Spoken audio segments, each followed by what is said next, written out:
I waited for a couple days to talk about this because a lot of people are talking about MJF and spilling the drink on the little boy at AEW Revolution. And I'm listening to all sides of the argument. I kind of wanted to throw my 2 cents out there here on more Ango. But obviously, this has generated a lot of controversy for AEW. Which when I say controversy, I feel like that's almost like not even fair because it seems like Tony Khan and AEW completely solved the problem right away.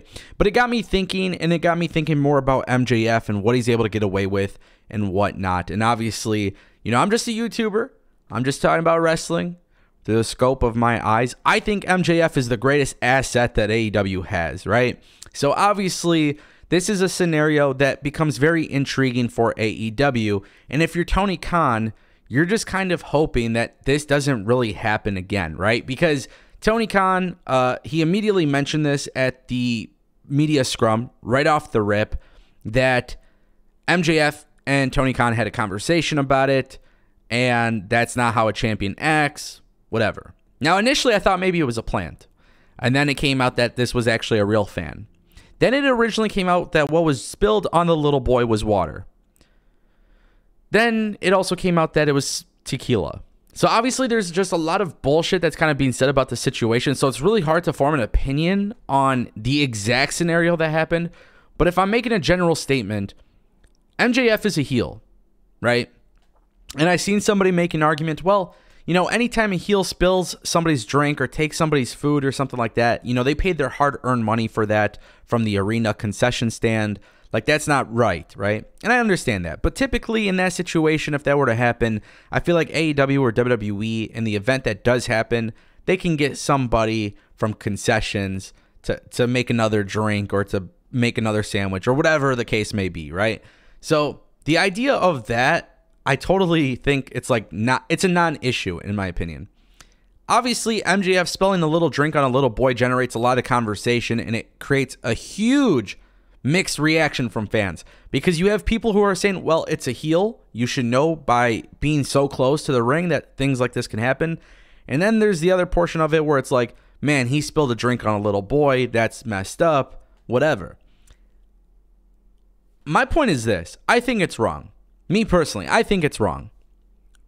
But I understand both points of views. But the reason why I think it's wrong is because at the end of the day, something like that doesn't actually elevate MJF or AEW. I'm pretty sure MJF spilling tequila on somebody or water or whatever the hell it is not going to generate more revenue. It's not going to generate more ticket sales. It's probably not going to generate more TV ratings. It's probably not going to generate anything more than just a couple little bit social media interactions, engagement, right? People talking about it. So these small little things, for me, if it's not generally building your business or making your business more money, I don't think it's like that big of a deal to keep doing it. So I don't expect Tony Khan to allow MJF to keep doing stuff like that. Now, if MJF wants to do it on his own, he does his own thing, whatever it may be, okay. That's an AEW backstage issue that they have to worry about. But from the perspective of what actually happened and what we saw and what was reported, no matter what you think of the situation, I think Tony Khan and AEW handled it very well. It was said that Amanda Huber, who works for AEW, went and consoled the family, spoke to the family, brought them some stuff, some merchandise, I guess. And then they invited them backstage to go meet some of the AEW wrestlers. Powerhouse Hobbs and the child have a photo together that was seen backstage. And then Tony Khan did mention something about giving them future tickets to Sacramento, which, by the way, those are all things that come at a cost for AEW, by the way. So keep that in mind. Ticket comps, things like that. That costs money. So obviously, AEW has to pay money for that. My point that I'm trying to make is, whether you like or hate it, Tony Khan did the right thing. AEW did the right thing to fix it right away. My point that I'm making is, I think it's wrong to spill a drink on a little boy. Okay? The little boy's there to enjoy his show. They pay tickets for it. At the end of the day, what MJF is, he's a superstar within the wrestling ring. Outside of the wrestling ring, he's still a superstar, right? He's still a superstar. But now when you're interacting with the crowd, I think there's a difference between saying bad things and then like actually spilling something on a little kid. So, and I get it. There's going to be a lot of people who disagree and be like, well, heels can't be heels anymore. Well, back in the day, they used to do this. Like, I'm sorry, but that shit just don't fly with me, personally speaking. Because we're not living back in the day. We're living in 2023. See, that's the thing. We're not living in the 90s or the 80s where heels used to get away with this. They shouldn't have been spilling. If they were spilling tequila on little kids back in the day, they shouldn't have been doing it. And if they're spilling tequila on little kids in 2023, they shouldn't be doing it. Because again, it is not doing anything to incrementally increase the business of Tony Khan, AEW. And guess what? If it was WWE, I would say the same thing. MJF and Danielson had a very great match. I'm glad that people are talking about the great match. I'm glad that AEW took care of the kid. I'm glad that they made everybody happy.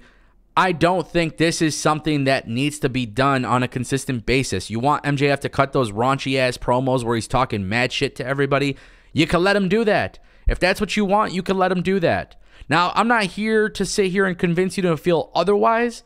It's just I think certain behaviors shouldn't be excused. I think MJF is the greatest asset in AEW. You don't want them getting negative press for something like this.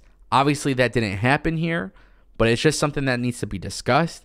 I also want to make it very clear. I have to reiterate this a million times. I feel like Tony Khan and AEW did handle this well. It sounds like everybody was happy. So at the end of the day, why is this a conversation where people are pissed at AEW for doing it? I don't know. I don't know. Maybe that's a tribalist or something. I'm not sure why that's actually a thing, but I feel like it happened. It's over with. People are happy. It's time to move on. It's time to move on. That's really what it comes down to, is it's time to move on. The child was taken care of. He seems pretty happy about it. MJF being a heel, I get it. Certain things are going to happen, but at this point, it's just like, don't do it again. You know what I mean? You don't know, man. You don't know what the reaction is going to be from somebody either. I think that's another thing that a lot of people got to remember, is you don't know what the reaction from the crowd is going to be. But obviously, they were pissed off. They were obviously pissed off. MJF is the best asset for AEW. So like I said, they don't want issues. You don't want a situation where you got to pull MJF off of TV, can't put him on a pay-per-view, can't do anything because people are unhappy with him for stuff like that. So again, the creative freedom that people have in AEW is great. I think it's fantastic that they have it. I think MJF having that freedom is amazing. But at some point, you do have to get to a point where MJF is not able to do everything like that. You gotta have some sort of input in saying, no, you can't do this. I mean, that's just the way I see it. That's how it is. At the end of the day, congrats to Tony Khan and AEW. Revolution seems to be a success. And congratulations to Danielson and MJF for having a big match. But also, congratulations to all the fans who seem to enjoy Revolution, because we definitely needed that. So, yeah.